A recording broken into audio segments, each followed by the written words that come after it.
Hello everybody, my name is Michael and welcome back to Last to First.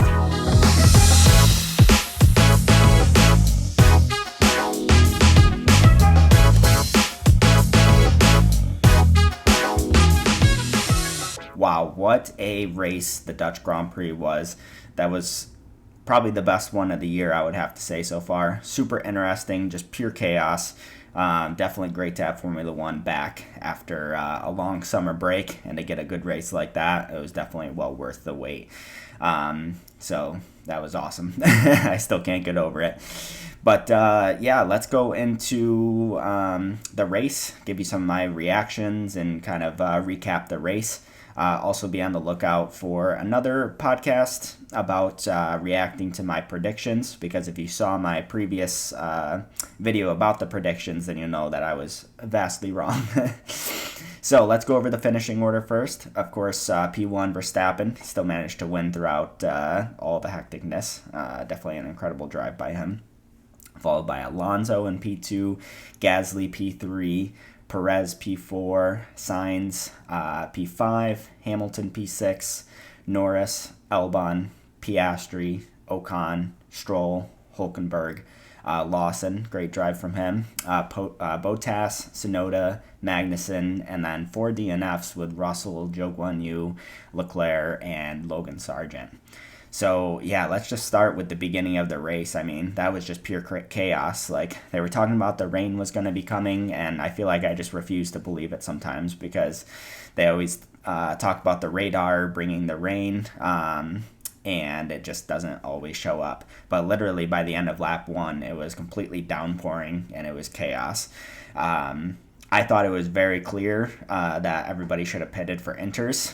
It looked very wet out there. I don't know why some teams, aka Mercedes and McLaren, the big ones, did not pit. I know the pit lane was definitely hectic and crazy, but I mean, you saw the amount of time that they lost by being on the slicks in truly wet conditions. So that was quite the botchery by Mercedes and McLaren. They really messed up their races from then on. And I think they both had really good pace, especially Mercedes. If they wouldn't have botched that, then I think the race would have looked a lot different. I don't think Alonso would have got that podium. Definitely looked good and looks like Aston might be back on form, but I think it might have been more of a Mercedes and McLaren mess up than Aston doing really well. So, even though McLaren and Mercedes did have a decent recovery drive, I think just that beginning was really unacceptable. They really made some big errors, and they paid for it by the end of the race there. And not only just like not initially pitting, if they would have came in like one lap later, I think, they wouldn't have lost nearly as much time, but they just left Russell and Hamilton out there for so long. And by the time they did bring them in, it didn't even make any sense. It was just so late at that point. So their races was kind of ruined. And then, once McLaren and Mercedes and they did pit, it started to dry up, and then eventually Piastri got really unlucky with pitting right before a safety car. So he had some poor luck in Silverstone and some poor luck again today. I think he would have had a much better result had that not happened. Moving forward, another big talking point was the Ferrari pit stop disaster. And this has been a little frustrating online, because not everybody seemingly has the full amount of information. I love some good Ferrari slander myself. It's definitely something I enjoy doing, but at first I definitely thought like, oh my goodness, they forgot the tires, like what are they doing, classic Ferrari. But then when you look into it, Leclerc made the call literally like as he was coming into the pits that he was going to be pitting. So really you can't blame Ferrari or the mechanics for that. That's really on Leclerc. He had quite the disastrous weekend. He should have been my disaster class of the weekend, between crashing and qualifying, and then that poor race, that poor decision there, making the call so late, and then he didn't even finish with floor damage anyway. So for once, that really wasn't Ferrari's fault. That was on Leclerc. So will they bounce back in Monza? I don't think so. But hopefully they'll have a better race for their sake. Now, Perez, a big talking point there as well. I think it's getting a little tiring with his performances. He got P4. Some might say it wasn't that bad of a drive, but I think this was one of the worst, especially with Helmut Marko's comments and stuff, as per usual. I mean, that guy is always saying some wild stuff, but Perez is under a lot of pressure. And the reason I think it was such a terrible race from Perez is that, it was a great call to go on inters right away. He made up so much time. Was about 12 seconds ahead of Verstappen, and within 4 laps, Verstappen caught up 10 seconds. Now, no doubt, Verstappen is incredible, and those were some amazing laps, and it's super impressive. But Perez lost 4.2 seconds on one of the laps, amongst the other many seconds that he lost during that time. I don't know how in the same car, the same conditions, that you could be that much slower compared to your teammate. It's pretty brutal. I think the only reason he's still in that seat is because there's not really a better replacement, but I think I would rather see even Liam Lawson or Daniel Ricciardo in there.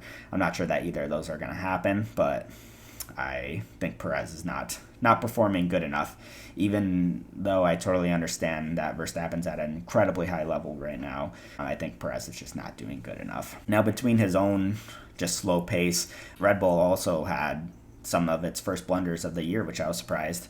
They had a really slow pit stop for Perez, so that certainly didn't help him, but that took forever. I was really surprised to see that.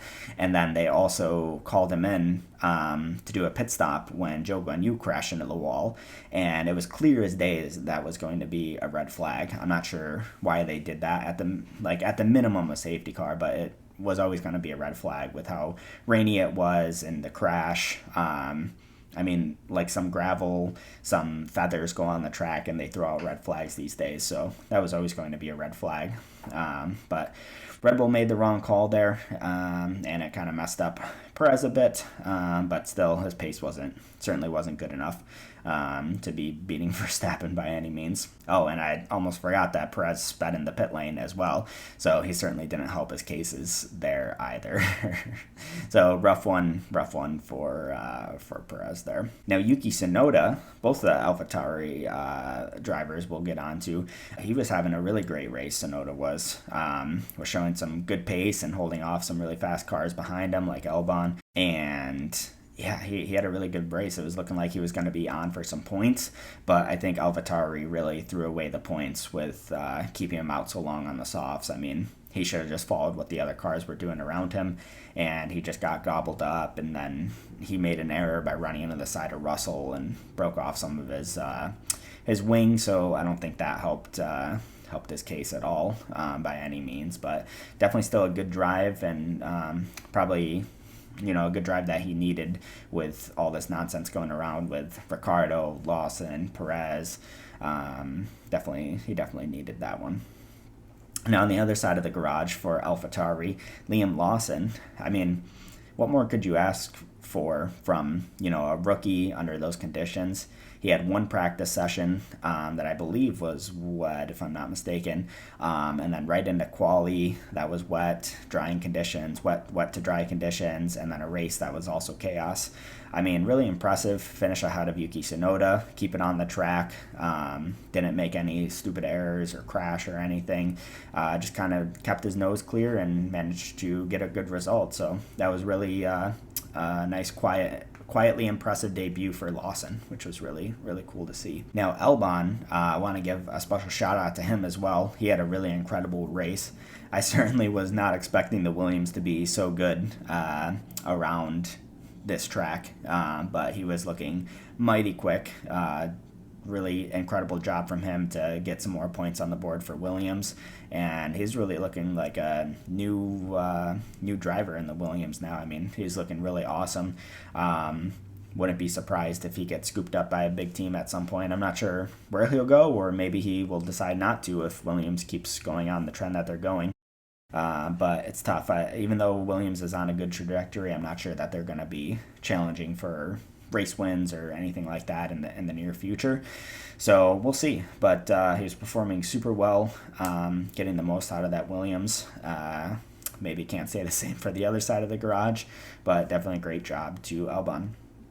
Speaking of the other side of the garage, Logan Sargent, man, what a disaster. I think he's definitely going to be losing his race seat. I mean, at this point, I think he kind of has to, even though he was showing some good pace over the course of the weekend. For him to crash out in qualifying, definitely not good. I know it was tough conditions, but with the amount of pressure that he's under right now, that just can't be happening.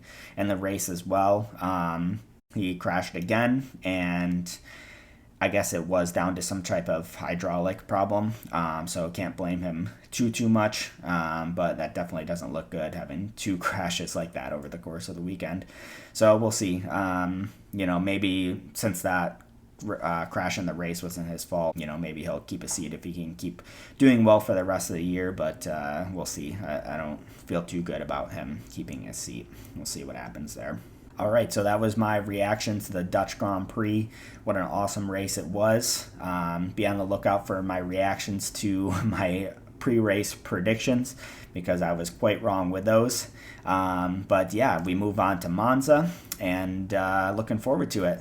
I think we know a certain team is going to do pretty well, given the straight line speed. But who knows? Maybe they'll ban DRS and it won't do anything at all, actually, in qualifying. It'll still be the same. So I was editing the podcast, and I realized I completely forgot to talk about Gasly and Alonso on the podium. I was so focused on ranting about all the TV direction and all the craziness that happened that I completely forgot about the podium. And my goodness, who would have expected that? I mean, Alonso obviously has had a lot of podiums this year, but Aston has kind of been on a downward trend as of late. So to see him back up there was really nice. But Aston looked really good. Seemed like their upgrades seemed to have done a good job. I guess they got a new floor in for this weekend. So that floor definitely seemed to put them back in the right direction. However, I think they were a little bit flattered by McLaren and Mercedes not being up there. So we'll see after a couple more races where they're going to wind back up, if they'll be right back up in second there or challenging for second fastest car, or if they'll be a bit behind the McLaren and Mercedes. And then Gasly, I mean, who would have thought that? That seemed to come out of nowhere. Alpine has just been doing Alpine things all year. So for them to get a pretty legit podium today, that was pretty impressive. Gasly had really good pace and really just came out of nowhere with that. I couldn't believe that. But he must have been super thrilled about that, and that was quite the shock. But sorry, I completely forgot about that yesterday. There was so much craziness going on.